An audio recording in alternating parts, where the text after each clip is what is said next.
right, and we're live. Hello, everyone. My name is Mohannad I am a fellow of Virginia Tech's Graduate Academy for Teaching Excellence, or we call it VT Great.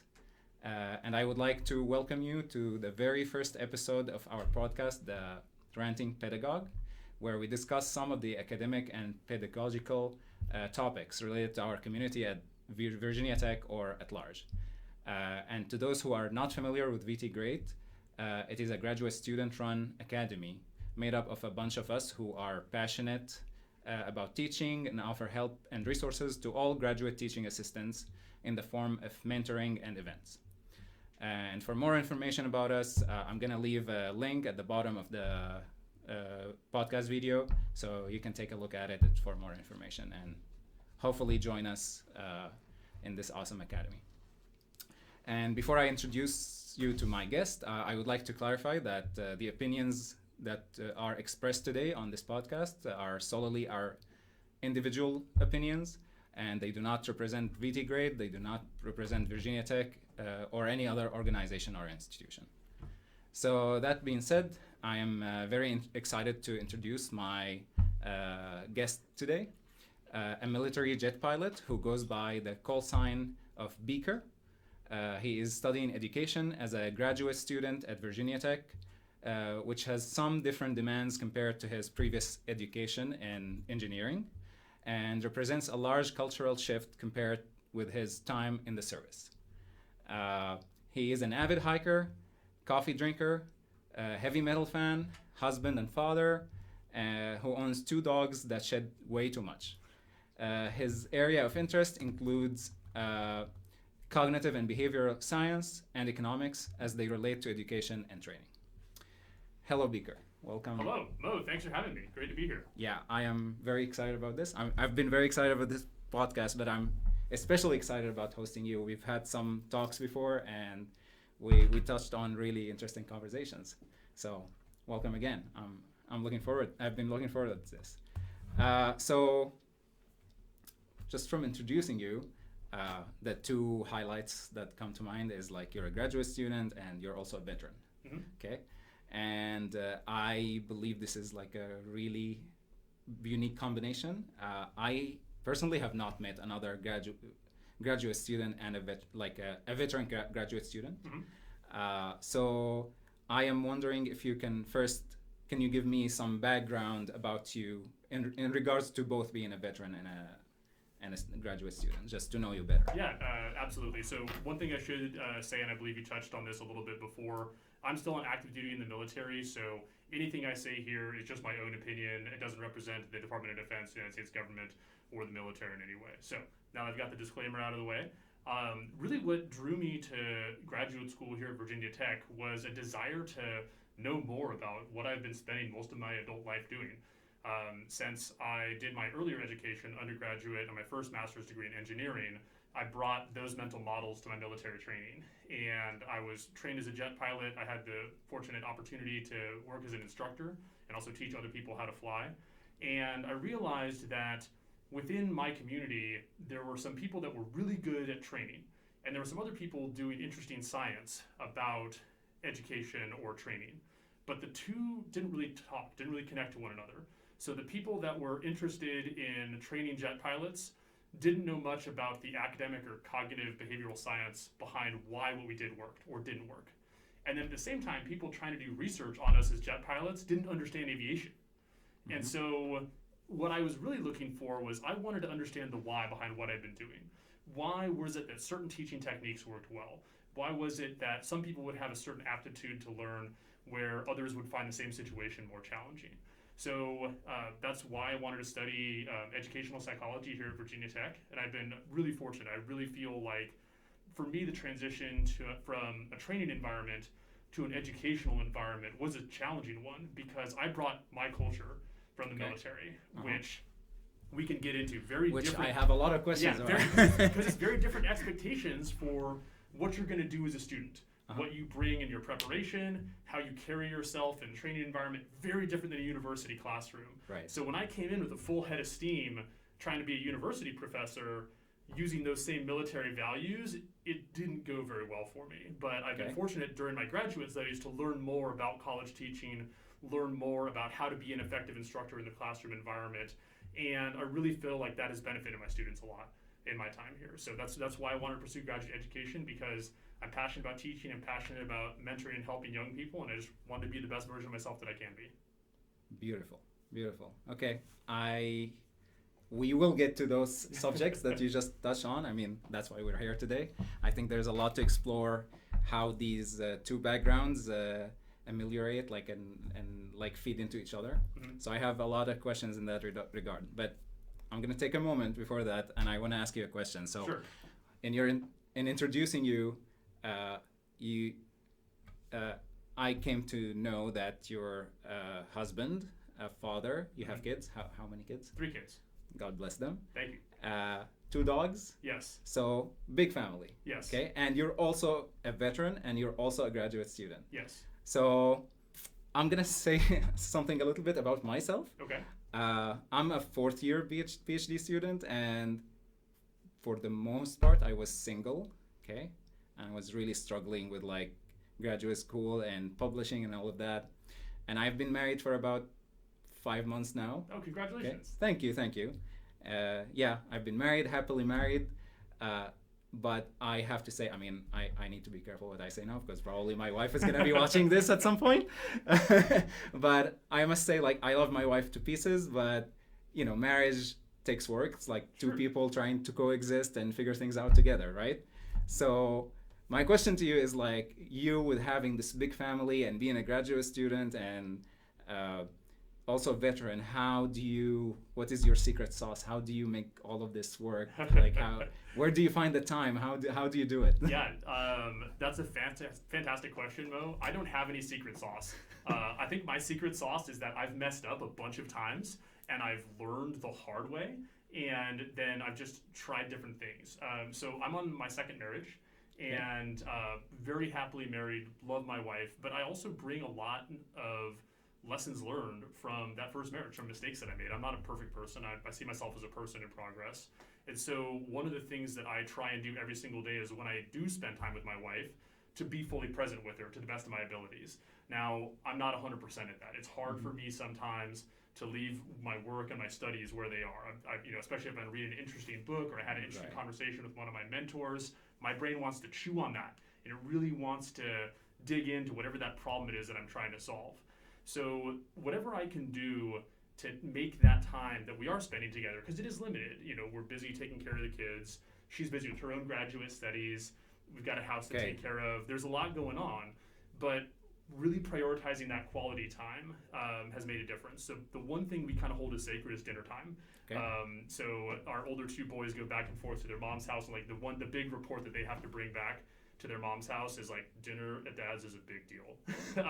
So that we kind of defend that time. That's kind of our sacred time. Even if the baby's crying and we need to have dinner on the couch, we still say grace and we still prioritize that as meaningful quality time every day. Little things like taking the dogs for a walk. One thing, Mo, that's helped a ton is we just started doing this year, actually, was just a weekly date. Just to meet up and go get lunch. It's the same person. I see her every single day, but there's something about being outside of the house, and that just going and getting a sandwich together or going for a walk or whatever the case may be, I really feel like that additional time where it almost feels a little bit like dating, a little bit like courtship. We've been married for about 3 years now, and that has really given us a lot of energy, and we really look forward to that. And honestly, I just try and keep an open mind and recognize that there's something I believe right now that I'm totally wrong about. There's something I'm doing right now that is not the best going in game plan. So if I can approach the situation with a little bit of humility and say, okay, look, there's probably something I can get better at as a husband or a dad. So when that opportunity comes along, it may not be my favorite to say I wasn't doing as well as I could have in this situation, but if I can take a deep breath and say, okay, hey, you know what? I'm willing to adjust fire, then I'm willing to do that. Because like you said, it does require effort, but I don't think it has to necessarily feel like work if you take the right mindset. So we love playing board games, and I don't know what it is about board games. We're both really competitive, And if you put a board game in front of us, we have a family rule that's just no mercy, and like the gloves come off. There's no letting the other person win. It is cutthroat, trash talk, and we'll say terrible things to each other in the course of a board game. But when the board game's over, it's back to love and the whole family's together. But I feel like that kind of helps us release a little bit of tension in the relationship, because you have some natural tension that builds up between two people. And over the course of time, a wise person that I once told me that as you're living your life together in marriage, you're kind of like trying to go in the same path in life, but that we're all changing the whole time. So it's very natural, even if we love each other, for one person to kind of change a little bit in the direction that they're going. Right. So that board game time and those date days provide us in very different ways, one centered around competition and one centered around love, to get those daily check-ins with where are we, right, and a little bit of extra trash talk. And I mean, it provides a little bit of release and catharsis from the daily monotony of who's going to change the diaper, who's going to make the meal, or whatever the case may be. Yeah. But she gives me so much energy, and I feel so lucky and honored to be her husband and to try and be the best version of myself for her. So I look at it as a challenge, and one that I think I'm up to. So but I would say there is no secret sauce. It's just I've messed up a lot, and I just try different things. I mean, we have all messed up, I think. Yeah. Not just in marriage, like anything we do, we mess up and learn. But what I learned from what you said now, it seems to me there's a clear theme, which is you have set a clear boundary between, family and work. I try to. It doesn't always work. It doesn't always work. True. But I mean, that's all we can do, right? We Sure. can just try, right? Mm-hmm. But like I said, dinner time is sacred.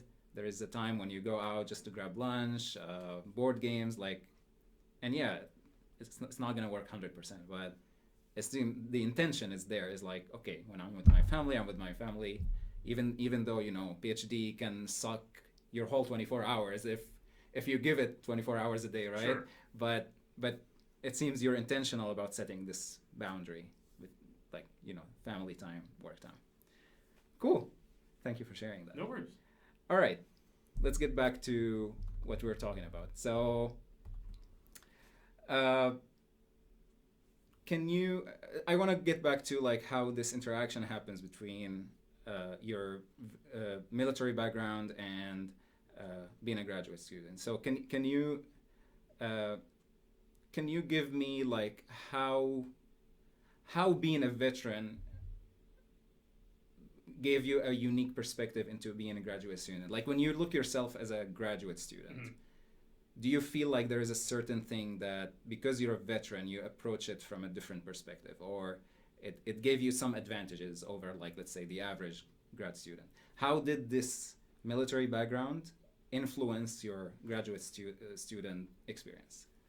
Well, I think that it's kind of hard to say where the influence stops, really, because I think there's just something about my profession that, as a military officer and a jet pilot, for many of us, it's not just something we do, it's something you are.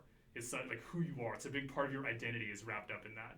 So for me, I spent most of my adult life trying to be performing at a very high level for a challenging and dangerous job. So coming to this environment, I really had to learn to throttle back a little bit in terms of my intensity, because the stakes were so high for what I was doing before. Mm-hmm. There are certain things that if you're right and you're wrong about, it's not that big of a deal, more like, small semantic esoteric knowledge. But there are other things. If you make the wrong call, if you and I are trying to make a decision here in the aircraft, and we make a wrong decision, it could cost us both our lives. And there was a lot of skin in the game for everybody else involved. From the people that are maintaining the aircraft, work with really a lot of outstanding, really impressive men and women that are on the maintenance side that I was just humbled to be around every single day. And we have to trust each other. There's a huge level of trust that's implicit in what we do. And that if I'm fixing the aircraft for you, I know that your life is in my hands. And that we have to trust that I'm going to follow the appropriate procedure. And if I tell you, sir, the aircraft is safe to fly, you have to be able to trust me, because we cannot possibly double check everything that we do. So that's really a core value that I place in professionalism, is because I was in that environment where you have to be able to build this trust, that for me then transitioning to graduate studies, and especially as a faculty member trying to work on teaching, recognizing that you have to construct things quite differently because the cultural values are a little bit different. So, for example, when teaching an undergraduate class, the baseline assumption is that the students are going to try to cheat. And so we have to design the curriculum and the assessments in such a way that makes it difficult for them to do that or doesn't reward that kind of behavior. So, which isn't to say that there aren't people that try and game the system in the military, because there certainly are. But on a day-to-day basis, just from a most simple outset, there's a going in assumption of what is the assumption, that I trust or that I don't trust. And my assumption has to be, because if I check in on the radio with somebody and they tell me that something's going on, if you take the time to interrogate them and be like, now, are you sure? Are you sure that's what's happening, Bo? Right? You want to make sure you understand what's happening in the situation, but there has to be an inherent level of trust that you bring from the outset. So that to me took a little bit of getting used to. And it was also really different in terms of preparation. So have you ever heard the term flipped classroom? Not really, no. So the idea behind a flipped classroom, as I understand it, and I'm sure I'm going to misspeak on this, so my professors, probably going to have some words with me later on. But okay. But the notion of a flipped classroom is that it puts the requirement for learning on the student. That you give the material for the student to learn and study before they come to class. Then, when you get to class, the purpose of class is for processing. It's to work through the material as a team, as a group, social processing, being creative with the material, and really creating those mental circuits that are going to enhance memory long term. Now, I didn't know that this was what we were doing in the military the whole time, but that's what the going in assumption was. So if we're going to go out and go on a mission and you're my instructor, the assumption is that for me as the student, I'm responsible to come with my studying already done, that I'm going to know my procedures, that I'm going to understand the maneuvers that we're going to execute that day, and I'm responsible for that knowledge. And in fact, the cultural standard is if I come to the brief, which is the talk that we would have before we go flying, if I come to that brief and I don't have all that preparation done, you'll kick me out. You'll say, we're not going flying today because you didn't do your part of the bargain. You didn't come prepared with the knowledge. So there's no need for us to go fly because you didn't bother to study the book. Okay. So that's my culture, that's the norm, right? I've had this done to me before as a student, and it is very humbling. You're like, all right, that's never gonna happen again, right? I need to make sure I know everything cold. Well, all right, so then fast forward, come to Virginia Tech. As the professor, I give the reading to my students. Okay, well, what's the standard, right? If I give you reading to do, you would come with the reading to be done. Only 5% of people did that. So here was my reaction. Because I'm just being me. It's like, well, what? I need to hold you to a standard, or I'm not really teaching you. Am I teaching you the value of? Somebody's paying for you to be here. We're all spending our time doing this. I'm spending my time as a professor. You're spending your time as the student. Okay, so ask a very simple question from the reading. Student doesn't know it. All right, at the time I had the students set up in groups for that day. So as all 5 people in the group, no one had done the reading. So I said, okay, hey guys, no harm, no foul, right? But if you haven't done the reading, then I can't really provide you with a lot because I'm just going to have to tell you what's in the book. The reason I'm here is to tell you stuff that isn't in the book. Right. Otherwise, you could just read the book and there wouldn't be any point to anything that we're doing. So feel free, go ahead, step outside, go ahead and read the book. I gave you 10 pages to read last night. It shouldn't take you that long. Come back in, and then we'll teach you the lesson when you guys come back in. And that went over terribly. That was like, how dare this guy demand that we do the reading and kick people out of class?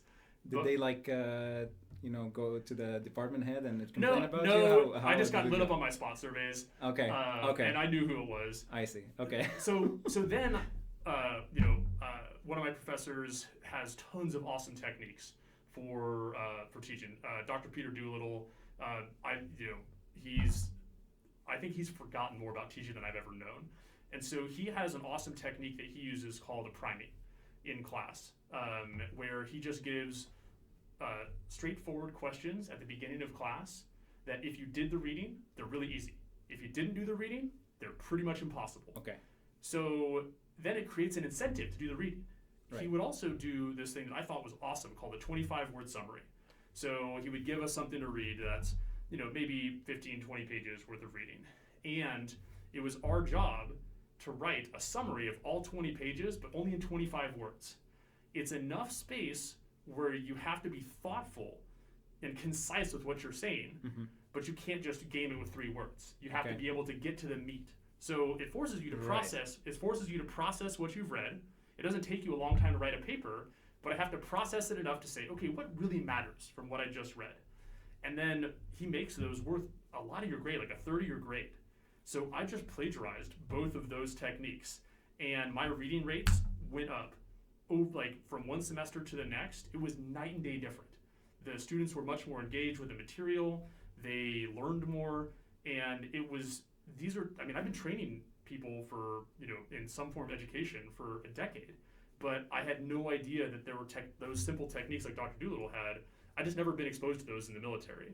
And I realized that understanding the right tools for the environment really matters. I couldn't just come in and say, oh, hey, I've got all this experience, you should listen to me and you should have my values. I had to recognize that I need to respect the situation and the culture and the environment that I'm in, and then I need to adjust what I'm doing, what my expectations are, in order to help people thrive in that environment. But I want to push back a little bit on that. So I actually have 2 questions about what you said, but I'll start with the first one. So you said there was a very big cultural shift between how the culture is in the military and how things are expected, and what you found as teaching in undergrads. So my first question to you is first of all, why does this cultural difference exist? But more importantly, why can't we bring this culture from the military to the class as an undergrad? Can you explain to me or elaborate a little more, why does it have to stay the way it is in undergrad, where you're not expected to do much, or you know what I mean? Like you said, the culture in the military is you're expected to have read this, and if you don't, shame on you. There's maybe certain feeling of shame, oh, it's how dare you not read it before class, right? Why can't we bring this culture to the undergraduate education? So I think that's a fascinating question, Mo. I think that we have to look at the environments and what are the natural incentives built into what we're doing. So the book that I'll reference, I think I alluded to it a little bit earlier in our conversation, is Skin in the Game by Nassim Taleb. And if you look at the environment, we'll just say take an aircraft carrier, for example. It's one of the most dangerous work environments in the world. There's spinning propellers, there's helicopter blades, there's jet exhaust. You can literally fall over the side of your ship to your death, assuming somebody doesn't jump in the water and rescue you, which we would do everything we could to. And so something as simple as not paying attention to what's going on can very really, within a matter of seconds, result in an immediate death, in an explosion of body parts. Well, that's an environment that provides very quick feedback if we're not doing what we're supposed to be doing. Contrast that with the environment that we've built here. It's a beautiful campus where as you're walking from sidewalk to sidewalk, as you approach the road, you might notice a little sign that says "Heads Up Hokies." Well, why is that there? Because I guess some people don't know they have to look left and right. It's because people are looking at their phones, right? It's what's happening, right? As pedestrians have the right of way here on campus, so if people are looking at their phones, they have to put a sign on the ground that says, "Look up to not be hit by a car." It is a matter of life or death in both situations. Right. But what the difference is in that environment, one, it's the same age of person. We're talking 18, 19-year-old people that are working in this environment, highly dangerous, but working very professionally. And a lot of times these sailors have had more challenging upbringings, haven't had the same opportunities that a lot of our undergraduate students had. And in a lot of ways, they're more mature. I think because we place them in this position where they have to make decisions, where there is skin in the game immediately, not just for them, but for other people around them. That I say to you as an 18-year-old, 19-year-old person, we need you. What you do and don't do affects everybody else around you in a very real way. And right now, today, it will affect. The work that you do on this aircraft, I'm gonna have to fly this aircraft, and if it isn't safe to fly, it may not just cost me my life, but other people here on this ship we're all counting on. But somehow that seeps into non-critical tasks. Like, I don't know, I'm just making a hypothetical Sure. situation. Like, let's say you have a class in the military where you're required to read The Art of War by Sun Tzu, Okay, sure. for example, right? Yes. I would assume from what you said that people, like the students before coming to class, they will have read the assigned reading material, right? Even though your life doesn't really depend on reading this material, right? But there is a certain culture that got infused into the community that even when the task is not critical, they still have this this mode where like they take things seriously. Like, okay, I need to do the homework. I need to read before the class, right? So I'm wondering, which brings me to the second question, is like you've talked a lot about incentive in this case, right? The incentive in your case is like skin in the game, like, you know, life or death kind of situation, right? Is there? I always think about incentive in education as grades, right? I mean, here probably on campus, like I said, it's not life or death, but Sure. you can always create a fake incentive, which is the grades in this case. So what are your thoughts about, like, you know, using the grades to create such a culture? Yeah. Which you've done, right? But I mean, you've done it successfully, it seems, right? You told them, you said like, okay, 30% of your grade is based on the discussion you're gonna have in class, based on the reading you've done before class, right?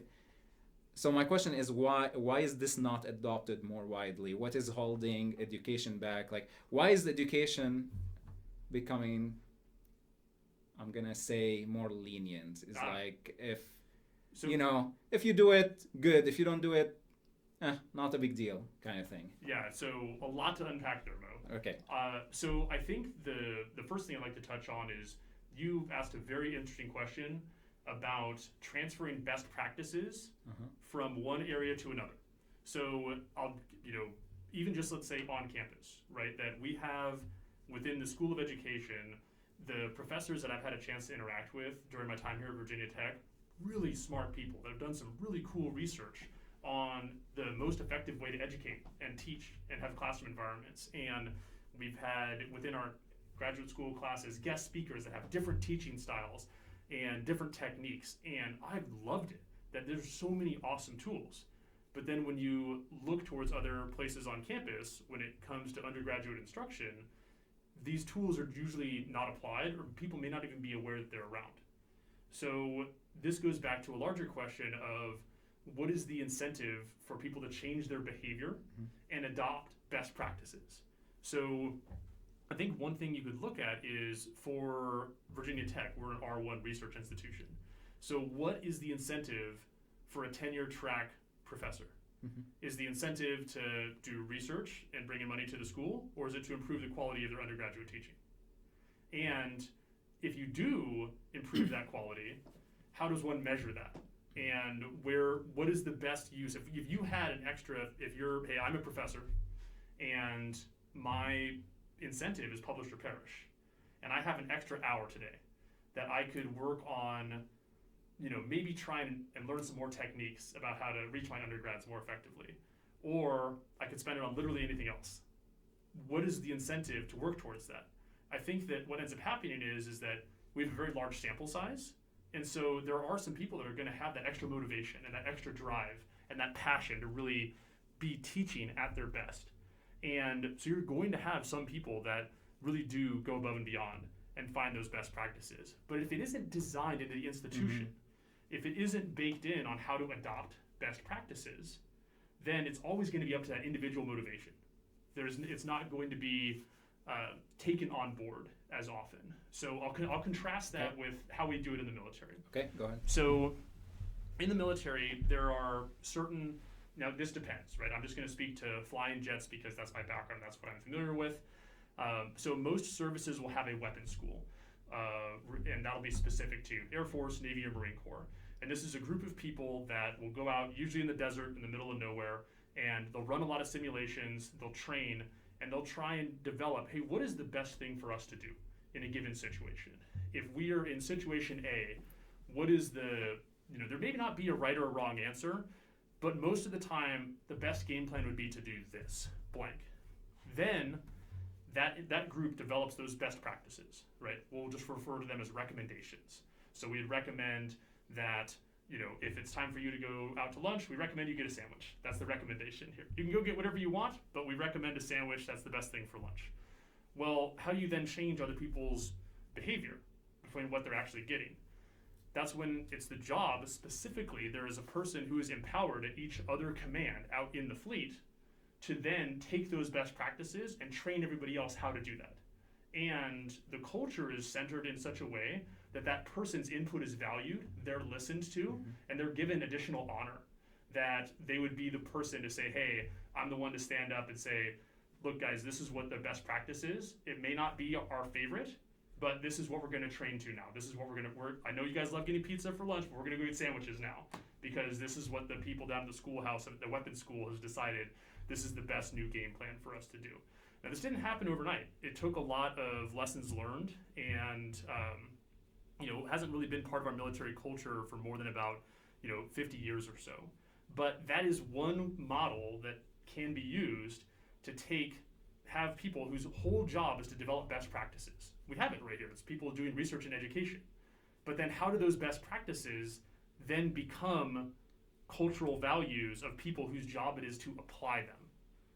So that's part of the challenge. And if that isn't designed socially into the system, then the take rate, even if the research is the highest quality and it's proven to work, the take rate is really going to be up to that individual's motivation to do the extra work outside of how they're being evaluated and incentivized.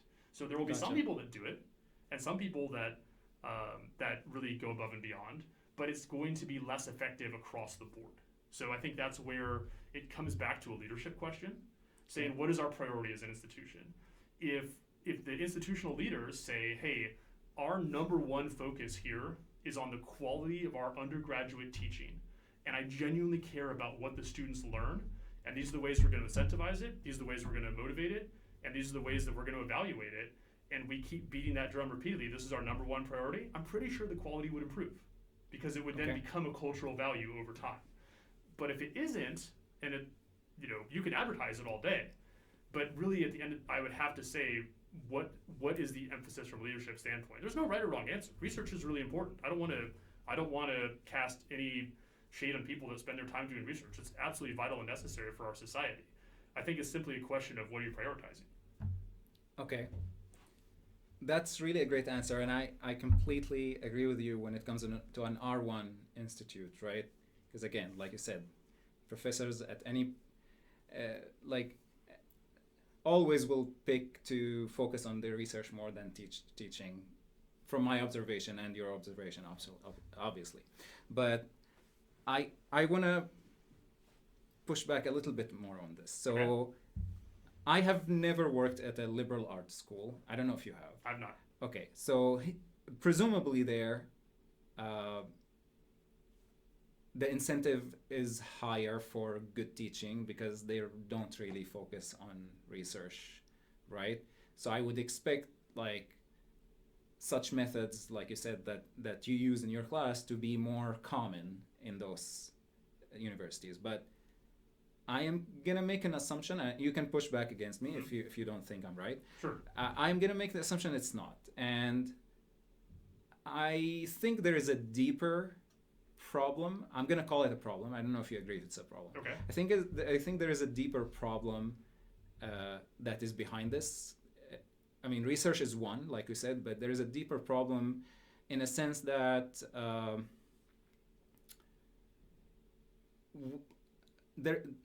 I feel there's a certain culture now where we focus more on the comfort of the student rather than, the education.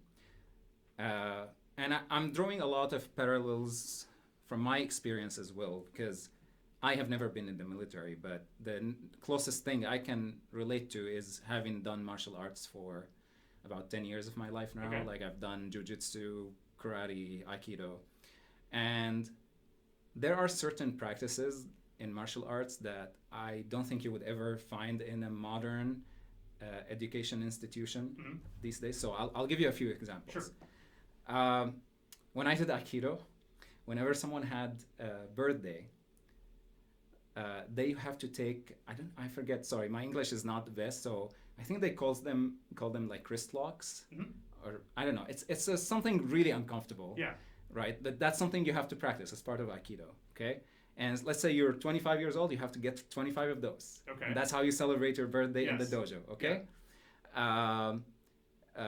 Another example is like when I did karate in Canada, like I had to go to winter camp and train in the middle of in the snow. Yeah. When it's like 0 Fahrenheit degrees, probably. Okay. That some people, like if you mention that in a modern education context, like that's barbarous. Yes. Okay, right? Other example, like I was training like kickboxing the other day, and one of the guys, like I think he wasn't taking punches to the solar plexus well, so he was told to like take a plank on the floor, and then repeatedly the instructor like kind of kick him in the like solar plexus, like not to the point where he vomits, but it's definitely did not look nice at all, right? So the reason I'm pointing this out is I feel in I'm gonna call them traditional institutions of education. I consider martial arts to be a form of education. Sure. So I'm just gonna call it traditional. I don't know what it's really called, but I'm gonna call it traditional. In the traditional education system, it is okay for the mentee to be uncomfortable. It's okay to like not get their way. It's okay not to pass the test. Like in a martial art test, you can fail. Now I feel in a modern institution, like in a class, you hear it very often that, don't worry about grade. Everyone's gonna get an A. Just like do your work, don't worry about grade, you're gonna get an A, right? And I feel like there's just like it's so relaxed that in my opinion, I don't know, like there's no incentive, right? Like if I know I'm gonna get an A, why would I go the extra mile? All right. So let me ask you this. Yeah. Sorry. So you do jujitsu. Yeah. We'll say. Okay. All right. You have a belt, that color. That you start white belt, and then what is the color progression go? Is it yellow and then? It's like. Blue, green, as white belt, you start like white and then white yellow, like a stripe of yellow. Okay. And then I think blue, and then so you have multiple stripes, and then you get, I believe, like a blue belt, and then brown belt, and then black belt. Okay. I think. So all right. So we'll just agree that there's a belt system of some flavor. Right. We'll say blue is one of the colors. I did Taekwondo growing up. There was a blue belt at some point. Taekwondo was. Now, I would say that jiu-jitsu probably has a little bit higher standards than Taekwondo. It was more participation-based, and to make sure that your parents kept bringing you to class was the big incentive as part of Taekwondo. But I really enjoyed it, and I got a lot out of it. It really helped me with my confidence and my discipline growing up, so I'm grateful I got a chance to do martial arts. But let me ask you this. If you get a blue belt in jiu-jitsu, do you have is that a blue belt with an A, a blue belt with a B, a blue belt with a C, or is it just a blue belt? It's a blue belt. You either know it or you don't. I think that's the key. What you've hit upon is that there's a standard that is held that instructor has to put their good name on the line to say, yeah, this is a person that was at my martial arts studio, and I have deemed that they are worthy of a blue belt. So they should know certain things, they should be able to do certain things, and have certain values. The way it was explained in my grad school class was head, heart, and hands. So what do you know, knowledge you have in your head, what can you do with your hands, the skills you have, and then what do you feel in your heart? What are your attitudes about things? So, hey, I need to have a certain amount of discipline, or only use my jiu-jitsu to defend myself or defend others, never for aggression, things like that. But that is a standard of performance that is set at a certain level. And you said that there's an opportunity for people can you fail it multiple times and then come back? Yeah, you can. Yeah. Even if you repeat it 5 times, you're not gonna pass until that your mentor thinks you have what it takes to get that color.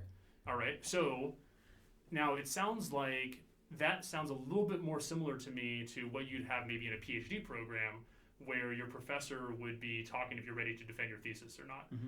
Where I found this was doing my first master's, I did aeronautical engineering.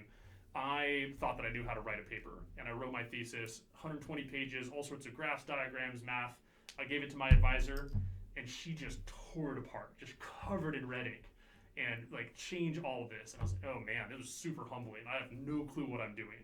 So I worked really hard. I made every correction that she did, turned it back in, very proud. Comes back covered in red ink again. Not good enough, do it again. And I learned so much from her in that environment. So, and I eventually was able to defend my thesis and get it published, and I was proud of that. But I didn't get there wasn't like an A waiting for me at the end of the day. It was this big monumentous like accomplishment that I was able to move towards at the end. So I don't think there's anything keeping us from a capstone environment like that within undergrad. I think that you need to be able to soak up a little bit on the instructor to student ratio because there's an economic incentive for how many people can I pack into a chemistry classroom. If you're all paying tuition and I can pack 500 of you in there, then what's my incentive not to pack 500 of you in there? So I think that, one of my mentors in one of my previous jobs said to me, it's not just about the money, it's only about the money. So I would argue that you could come up with a system that would allow people to have a standards-based execution for their chosen major, but you would need to be able to set aside the time for that mentor to hold them to the same sort of standard that I was lucky enough to have when I was in grad school, because she only had 3 graduate students that she was advising. We were all doing research in her lab, but she didn't have 500 people that she was able to give that one-on-one attention to, for her to go over my thesis in such detail. So that is a luxury, but we would have to, as an institution and as a culture, prioritize it. So I think it's certainly possible to have it be more standards-based so that blue belt means something. So you're working towards the qualification, not just towards an arbitrary number of A's and B's. But it would take a lot of people being less resistant to change to get there. Okay. And this resistance is coming from where, in your opinion? Well, I think it's just momentum. So I'm a big fan of, so again, engineering background. If you just give me any situation, Mo, I'm probably going to give you either a fitness or exercise analogy, or I'm going to give you a physics analogy. Okay. So in this case, I would just make a physics analogy. So if you have a rhinoceros running full speed, right? You might have a great idea, but it's still a rhinoceros going full speed. Mm-hmm. It's got a lot of inertia. It's got a lot of momentum going in that direction. So it takes a proportionate amount of force to get that rhinoceros to change direction. Whereas, spam call, very apropos. Whereas if I had a rabbit going the exact same speed, it's a lot more agile because it has a lot less inertia. Mm-hmm. So when you have these set things within what our society expects, we've built these buildings, we've built this campus, we've employed all these people, we have all these set instructions. There could be a better way of doing things, but is the juice worth the squeeze? Is it worth making a massive monumental change? It might be better to try it at a smaller institution or try it at a couple institutions as a proof of concept. And then we go back to our previous discussion. How does a best practice then become part of what we're doing writ large as a culture? So I think that, really where the demand could be on the employer side on what does it mean that you've graduated with this degree? What does that sort of thing mean that you should be able to do? Okay. Again, I don't think free markets are good at solving every problem. This may not be a good problem for the free market to solve, because I don't know. I'm fortunate in that I've never actually had to have a job. Okay. I went to school and then I joined the military. Right. So actually having a job and doing a job interview terrifies me. I'm gonna have to ask my wife how to do all this stuff. But I can only imagine that in a job interview, they're not really going to get a true objective sense of how much you learned during undergraduate education. They're going to get maybe the tip of the iceberg and how you carry yourself. So even if you put it on the employer, it may not change much. So I think that one has to look at what's the incentive to change, and what is the outside force to move the rhino. If it's just wanting to be better, I would say that's a light breeze. Right. Yeah, I get what you're saying. I just like this question really, I want to say bother me. It's like it boggles my mind, like how did we get here? And trying to trace back, like I'm not saying everything is good about the traditional system. Sure. I mean, I'm gonna take the devil's advocate approach and talk about it in a second, but but it's just, I wonder sometimes, like, how did the incentives change? Like you said, like it's the money, like I wonder how it changed, what path it took, because sometimes I feel figuring out that path might help you figure out how to reverse engineer. Like it's like reverse engineering basically, Certainly. right? So yeah, I mean I don't have an answer. So I'll offer you something not from my own experience, but from a family member of mine. So my father was a doctor. I looked up to him a lot, and I still to this day I want to try and become half the man that he was. He worked his way through college and medical school. Didn't have a lot of the same blessings that I had growing up, and really did a lot for our family in that regard. And when he was a resident, they made it a point of pride in that program that they worked him nearly to death. I think he said that he slept like 6 hours every other night, and that maybe he would grab like 2 or 3 hours. My mom said that he would come home from being a resident, and he would sit down at the table, and she'd already his dinner made. She would go pick up his dinner and come bring it back to the table, and he'd already be asleep before she could even put his dinner on the table. Now, we just know from, okay, is that really about learning, or is that about a rite of passage? So yeah, and I get it. And who in their right mind would want a doctor to be taking care of them that hasn't slept in a day and a half? That's pretty terrifying in and of itself. So somehow it became this badge of honor that we were making it difficult. It goes back to your discussion previously of, hey, is it okay for the student to be uncomfortable? Well, I would say there's certainly aspects in American society where it is not okay, it's the norm for the student to be uncomfortable. I think when my cousin, she just went through her medical residency, she had an upper limit. I don't know the exact number, but I want to say it was somewhere along the lines of like, 80 to 100 hours a week that she could work. But there was some sort of limit placed on it different than what my dad had to go through, 40 years ago. But it's still really intense. Right. Probably more intense than if you wanted to maximize your learning opportunity. Sure. In that regard. I completely agree. Yeah. So I would suggest that there are certainly areas where if we're suggesting here during our discussion that maybe things are a little bit too easy if I'm a undergrad on campus X in America, well, potentially there might be a little bit too intense in this other area if I'm now a surgical resident. True. So there might be a happy medium somewhere in between. Yes. Okay. Well, can you? No. Yeah. No, I completely agree. I mean, I have friends who were in med school. I'm familiar with this whole like 80 hours a week kind of thing, and I'm definitely not advocating for that. I was specifically talking about like the incentive part and like that, sometimes you have to go through, it's okay to go through difficulty to actually master something. Yes. Right? And I feel that's somewhat absent in the classroom these days. It's like, just get me, I just want to like get through school so I can get a job, kind of like not really caring about the education per se, right? Okay. And I feel sometimes the system itself doesn't help with that. I mean, like you said, like the student wants to get an easy time, sure. But I feel the system is actually helping with that. But yeah, I get what you said.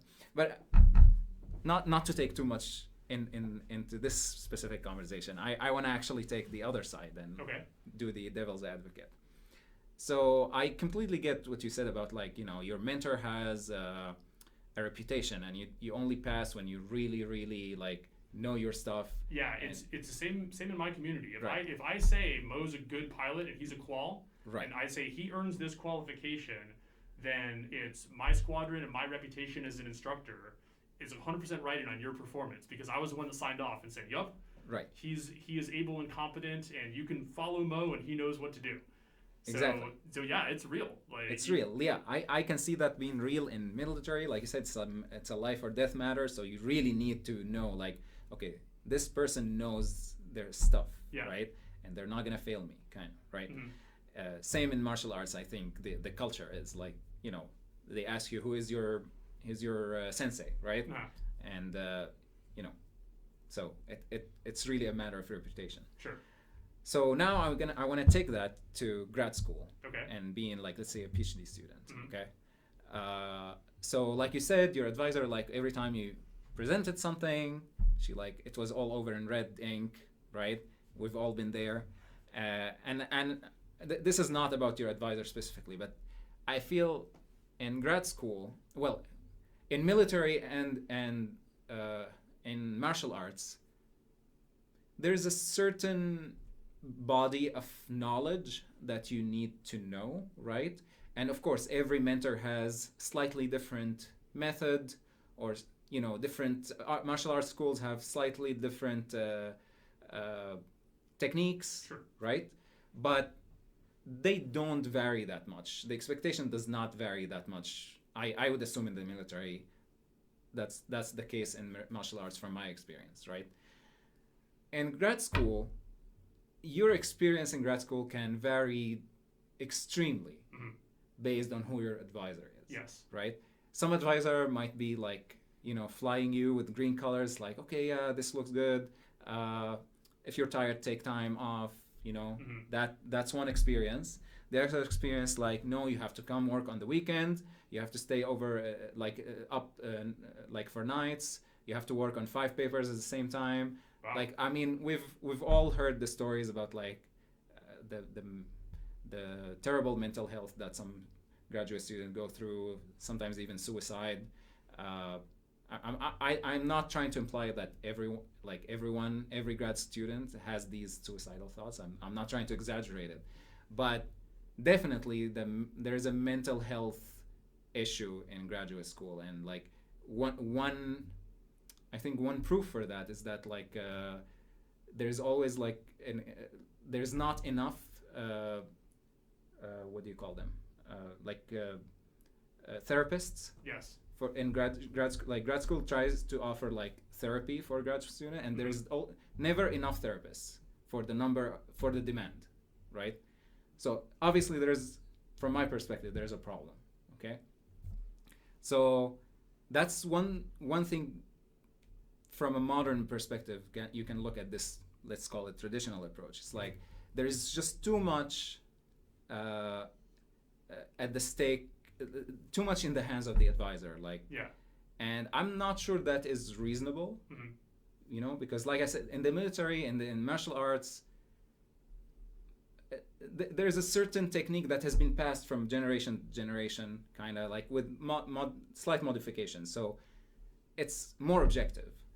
Whereas in grad school, it's very subjective. Like your advisor, it really depends on the advisor's personality. Sure. So what do you like? What are your thoughts on this? Like, what do you think? Why is this happening? How do we deal with it? Is there a better way? What are your thoughts on it? Yeah. Well, I think it's certainly an interesting question that goes back to the root of, what is the right amount of freedom and leeway to give folks in this regard? I think the first question that I would ask is, in this case, are we discussing the thesis advisor as an employer or as an educator? So okay. Because it's kind of both, right? Like they're there to teach, but they're kind of acting as a guardian towards you earning a credential. Okay. But in some cases, correct me if I'm wrong, but there's some modest, albeit small amount of income going on for PhD studies. Am I wrong? Sure, it's a stipend. Yeah. Okay. It's barely enough. Yeah. For life expenses. So has there ever, and I'm completely ignorant on the subject, but has there ever been any effort for graduate students to unionize or to bargain collectively? Because an individual person's voice may not be very powerful against a single professor that may be off the rails. But, if people speak with a united voice and saying like, hey, we're not okay with having to work, we'll say 24 hours a day during every single holiday, unless we're given compensation. Unions are effective in some cases at advocating for things like overtime if you're being asked to work certain hours, et cetera. Is there anything like that for graduate students? No, I'm ignorant. There is no union. There is a body called the GPSS, Graduate. What was it? Graduate Students. I don't know what it stands for, because it used to be GSA, which is Graduate Student Association. So it's a body of representatives, but it wasn't to the point of a union. Okay. And I'm not really the expert on this. Actually, I'm planning to host someone from GPSS in one of the episodes, so they probably can talk a lot more about this than me. But no, like, even like, okay, so I'm part of the graduate council in my department, okay, the computer science department. Yeah. And I have seen some cases where students come to me and it's like, okay, we're having problem with the advisor, etc., what can we do? And having talked to the faculty, like not just the advisor, like not just to them as professors, but also like, let's say, to the program coordinator, the department head, having talked to people up in the hierarchy, it seems it's always like, okay, go talk to the ombudsperson. Maybe we can talk to the advisor, like maybe the department head can talk to the advisor. It's always like a kind of like indirect channel that's like, let's figure things out. What it sounds like is that the impetus is placed on the student to go through a complex conflict resolution process, right? Rather than being somebody to advocate on their behalf. Exactly. And that usually it's easier to just keep your head down, go with the flow. Yes. And go in that direction. So I'm not an expert on, or nor have I even done any casual reading on legislation regarding labor practices. But I would suggest that in a similar way, it all comes back to a leadership challenge. And I can at least tell you what I would do if I was in a leadership position, higher up in, let's say, department head or something of that nature. The idea would be, and this is something that I would just bring from my military values, is that ownership, really thinking that as a leader, I'm responsible for anything that does and doesn't happen in my organization. So if I'm in a leadership position and you're a graduate student who's not being treated well, that's completely on me as a leader. That I've created an environment where a professor thinks they can treat you like that and that's acceptable. And even though I didn't actually the one that treats you like that, what could I have done? Could I have made an effort to walk around to each of the labs and check in on a regular basis and have candid conversation with the graduate students? Did I make an effort to sit down with the professors and say, hey guys, here's my expectations? For example, hey, the best thing that we can do for our graduate students is to help them as people so that they're gonna learn more, they're gonna perform better, they're gonna do better research, and they're gonna come out of this institution proud of what they did here, instead of thinking, thank God I survived. So then come up with an easy phrase that summarizes what we would call commander's intent. What is my intent here? So for example, if I was doing a physical training program and I was concerned that people were overtraining and that they were getting injured, you could have an easy way to summarize commander's intent. Say, hey guys, you can't win the fight if you're not in the fight. So make sure you manage your energy and stay injury free. All right, well, I can come up with something very similar about labor practices.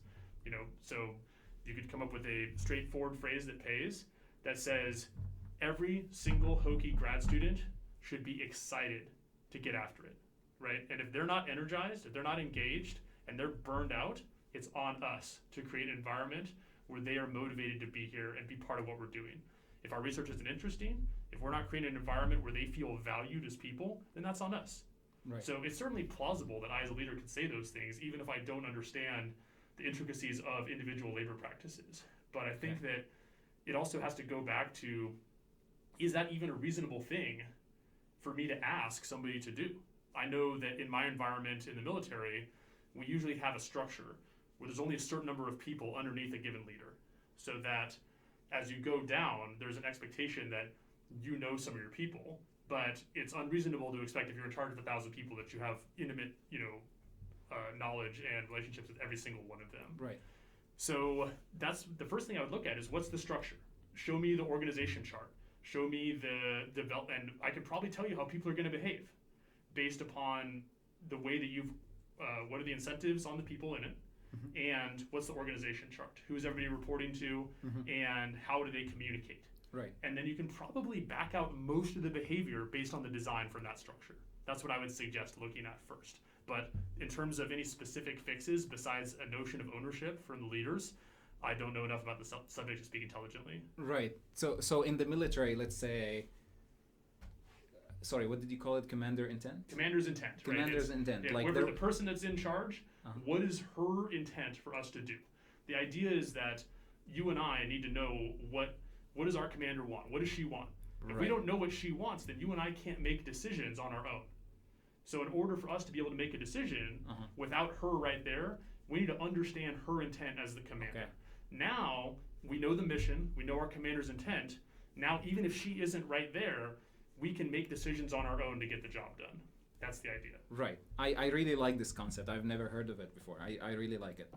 But my question now, okay, let's say the commander says, my intent is don't get burnt out. Yes. Okay? But everything she does makes us burnt out. Yes. What in the military context? What is the resolution to that? The resolution is welcome to the military. So I'll give you the standard answer, which is it depends. Some people choose to get out, and that's burnout is a large factor. A lot of times it's I think that it's a challenge to understand what is one's level of influence on a given situation. Okay. So if you're seeing this big disconnect, I'm getting some cognitive dissonance here in that the person in charge says this is our value, and then what I actually see is this. So what do I do in this situation? I can go for a serenity prayer, right? Help me accept the things that I can't change. Wisdom to know the difference. I can try that. That might take the sting out of it a little bit. Or I can look and say, is this an environment where I actually have a voice for change? If I do, then use that voice. If I don't, then now we got a really tough decision to make, which is how long do I want to stay in a toxic environment? Right. So that's an individual choice, right? Some people may have more alternatives than others. Right. So I for one chose to stay in the military because it's not perfect. There's a lot of challenges and a lot of things we really need to get better at. But I believed in the mission, and I really appreciated the opportunity to lead my subordinates. That really meant a lot to me. And it meant more sacrifices for me and my family. It meant more time away from my loved ones at home. But I chose to stay in for a lot of reasons. But I don't judge people in any way, shape, or form to decide it wasn't for them anymore.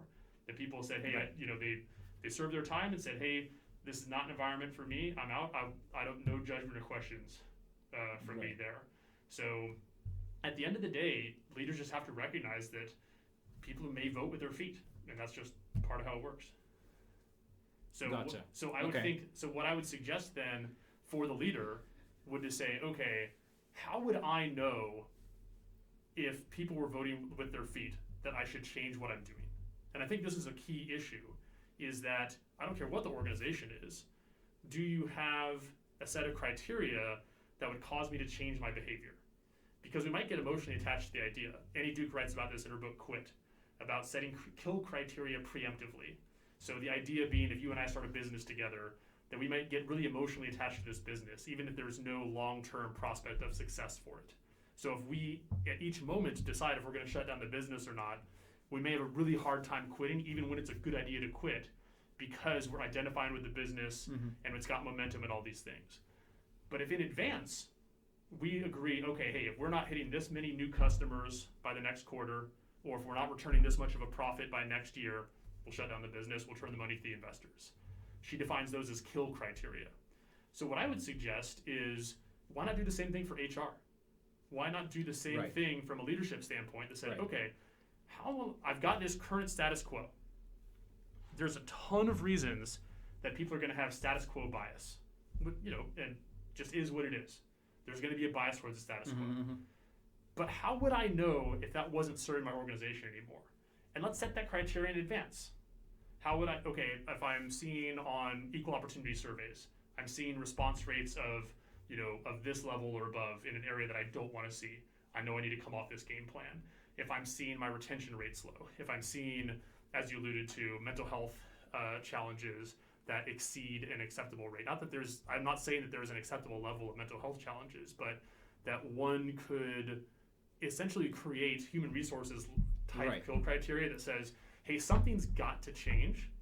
And then having predetermined courses of action or game plans of, hey, what sorts of things could I go after if I start to see these sorts of things? Because if I wait until, okay, now we're seeing way too many people are quitting our organization, what do?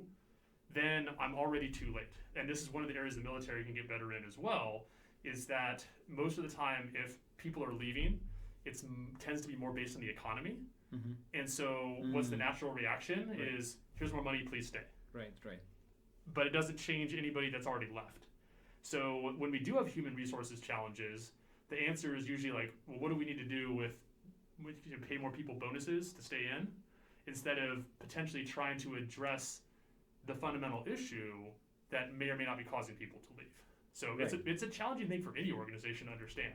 But I would suggest trying to set some flavor of human resources criteria that's a really good point. Actually, that's one of the challenges, because like you said, it's really about the incentive, and one of the problems is that incentive doesn't exist right now, because I'll give you like one from my personal knowledge. I haven't read this as a rule, like I don't want to make it like a fact. Sure. But from what I know is that for the professor to tenure, to get tenure, they have to publish a certain number of papers, they have to do service for the department, etc. There's no incentive anywhere there that says what is your rating according to your students. Yes. Right? What the student thinks about the professor is not part of the tenureship criteria. And so if it's not part, then I don't know why the professor would care, right? So in my opinion, like the incentive needs to exist, and maybe one way is, like you said, to have an HR kind of structure that like takes this feedback from the students, but that feedback has to affect how the professor is going. If it doesn't, then it's not going to make any difference, in my opinion. And that's actually one difference. So in the summer, I went on a program called the Global Perspective Program. It's a graduate school program where a bunch of graduate students go to Europe and visit some universities to understand how the European education system is different from the US one. And one thing that struck me is that graduate students there are considered employees. They're not like students. And by assigning the status of employee, you get protection, you get certain rights, yes, maybe unions. So that automatically you being considered employee changes the whole game, right? And I think that's probably something we should consider in the US. I mean, again, I'm not an expert. I'm just, we're talking about our individual opinions here. So maybe one day I'll bring someone to the podcast who knows more about this and talk about it. Yeah. But yeah, I think it has been almost an hour, so I'm gonna try to wrap it up. All right. I think I want to ask you two last questions. Okay. Like brief. I am curious about the classes you have taught. Can you tell us just a little bit what kind of classes you've taught? And you alluded a little bit about your teaching method, but I want to hear a little bit more about it. Like how do you assign grades? Like what is your grading scheme? Sure. What is your teaching method? Is it more like homeworks, more class activities, stuff like that? Yeah. Man, great question. So I teach leadership and management for undergraduates, typically at the sophomore level. Most of my students are in the Corps cadets, although I do occasionally get a couple of civilians who tend to be pretty motivated. It's a different environment though, because most people are wearing military clothes. So it's challenging teaching leadership in a classroom environment because you have to be largely theory-based, and it's difficult to provide people with feedback on any actual leadership skills. So it's much easier for me in the fleet, in the military, to see how you're doing as a leader, because I can actually give you responsibility. I can say, here's the people you're leading, here's a mission, go get after it. And then I can see how you do. And I can chat with your subordinate leaders who are helping you, and I can provide you with great feedback there. That's the best training environment. you don't need to know a ton about leadership because you're going to mess up enough that you're going to figure out what you need to do pretty quickly there. So that's how we do it in the fleet. That's how we develop, our chief petty officers, who are some of the best leaders in the Navy. It's through on-the-job training, through actually getting it done and leading people. So, but this is a very different environment in that I'm in a classroom, I'm giving grades, and we don't have an actual mission to go out and get done, and I'm constrained by 3 hours per week and homework and all these other things. So what I try to do is I try to create a balance between theory and techniques. And I think about things like, okay, when I was 19, what do I wish that I had known? And for me, I know that my weakness is that I tend to have trouble with an actual, like, what do I actually say? If you ever seen Talladega Nights, there's the scene where the actor Will Ferrell, he's doing an interview and he says, I don't know what to do with my hands. Like, his hands start coming up here and he has to repeatedly put his hands down.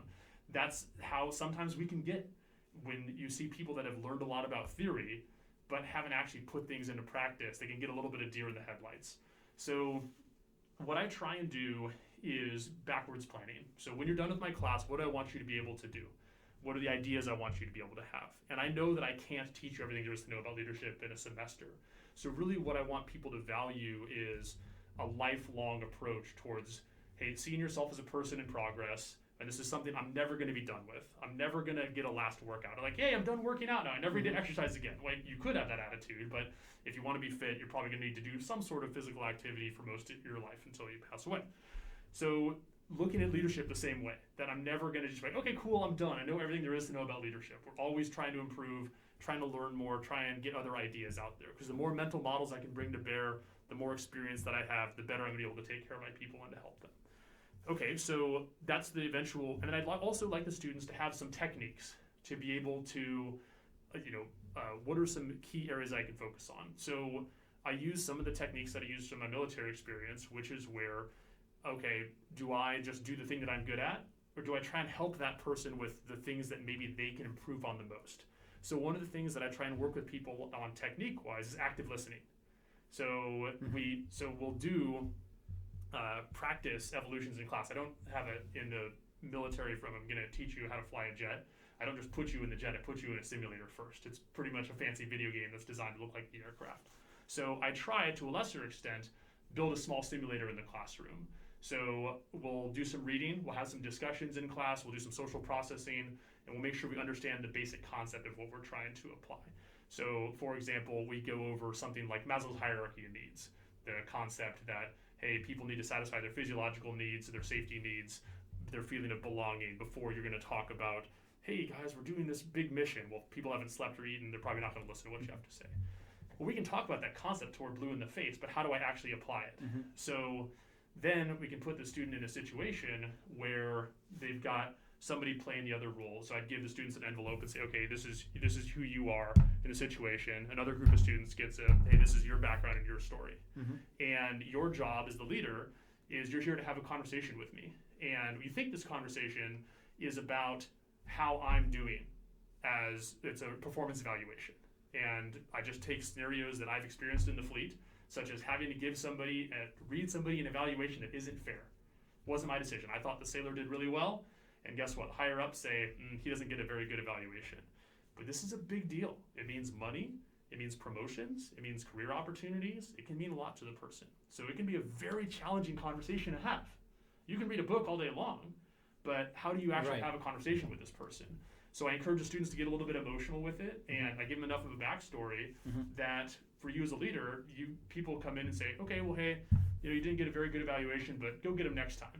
And then give the person who's playing the follower, a chance to say, sir, this is BS, right? Like, I'm supposed to support my family, and I work super hard, and you promoted this other guy instead of me?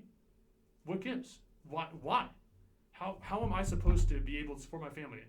And just take the conversation in a completely different direction than we started talking about Maslow's hierarchy of needs.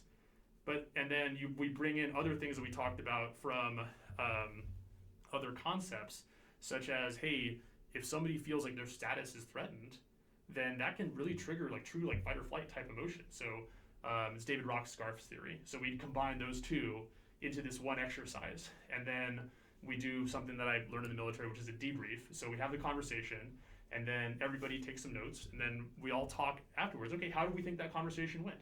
Right? We're never gonna have a perfect one. It's a challenging situation. It's called a difficult conversation. Right. So what was going on? How did we interact? And then what do we think went well? What do we think could have gone better? And so I try to stage these simulations throughout the course so that the students can get a little bit more of a hands-on feel for, okay, I learn a concept. I get this, okay, I learn about something like Maslow, but then how would I actually apply it in practice? How would I know when I need to, if I get a mental model, well, that and $1 buy you a Coke if you don't know how to actually apply it. So I try and provide a little bit of technique and a little bit of other opportunities for people to stretch their comfort level and challenge themselves. I really I noticed in your methodology, I don't know if it's the nature of the class you're teaching or this is your approach or a combination of both, but it seems to me there is a very good balance between theory and applying things in class and seeing things in motion in class, which I don't know, to you might feel this is ordinary experience, but I'm comparing that to my experience. So in computer science, usually the way things happen is like the professor comes, gives a theory class. It's like, okay, this is the theory, this is how we prove this, this is the equation, blah, blah, blah, blah, blah, blah, okay? And then it's like, okay, you're gonna go home and do your homework or project, and that's your problem. You can talk to the TA if you have issues with the coding, but that's, there is a very clear disconnect between class is theory and practice is home. Yeah. Okay?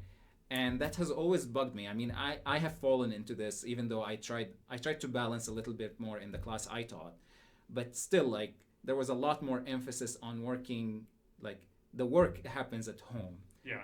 And I don't know, I feel, I think the way you do your class is actually a lot more interesting and more educating, I would say, because at home, I don't know, I might have forgotten what happened in class. It's a context switch, and whereas in class, all this interaction, it must leave something in you. You learn something you'll never forget. I don't know. That's at least my impression.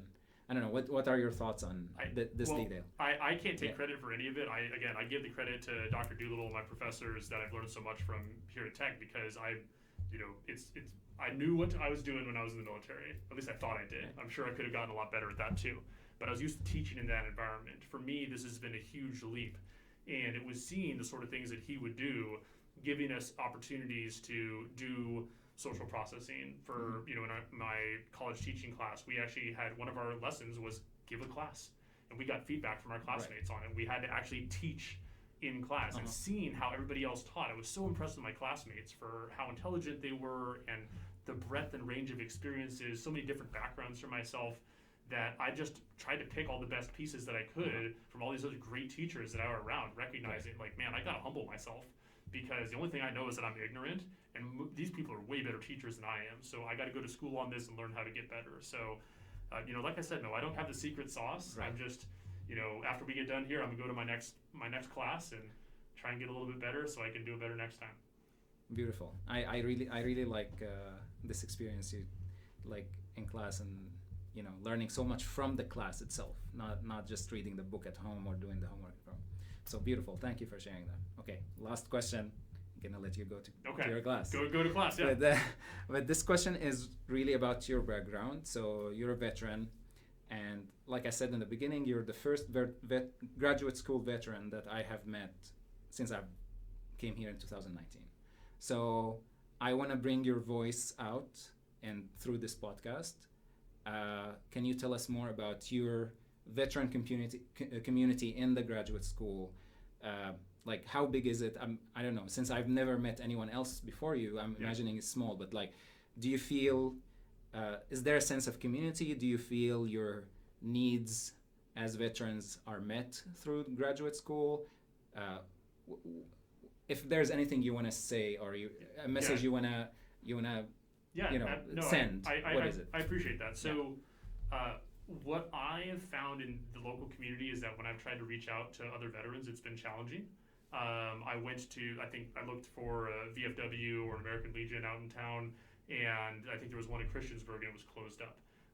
Actually, one of my best friends is another veteran that I met at the grocery store, and he served in Vietnam, and we meet up and get coffee once a week, and we've come to be close friends, and we talk about leadership, we talk about life, and I really do think it helps for people that have had these sorts of experiences to be able to connect with other people that that can share stories, and the storytelling is a big aspect of it, and knowing that you're not alone. I went to the Veteran Resource Center on campus, which I think is part of the Johnson Student Center, and it was nice. They had places to sit, and there were books to check out, but I was also alone. And so I borrowed a book, brought the book back, and I thought that was really nice, but I haven't really gone back since. So what I would say to other veterans in the community is you're not alone, and that there are other people out there that do want to connect, and that if you are suffering, there's no reason to suffer in silence. And that I don't know if there's a clear right answer for the university on this. I don't know how big the veteran population is, either for undergrad or for graduate students. I know that I try to be there. I had a student who was an Army vet in my class this fall, and I tried to take extra time outside of class to chat with him and talk about career things and be there for him, just like I would for any of my other students. But I do think that there is something about being able to talk to other vets that does help. I'm not sure what the right answer is. I don't have any clear recommendations for that. But if there is an organization on campus, maybe I could look on Gobbler Connect or something of that nature to see if there's other people to connect with. But it's certainly something that I'd be happy to go to and have a sense of camaraderie and community for. Okay. Well, at least I hope your message gets received by as many veterans out there, and maybe you guys can make, I don't know, like a student association or something, and have more community, sense of community. Well, thanks. I appreciate that, Mo. Well, Beaker, thank you very much. I really enjoyed this conversation. Thanks for having me. It's been a pleasure. Thank you very much. And thank you all for being with us here, and I look forward to seeing you in the next episode, hopefully. Thanks.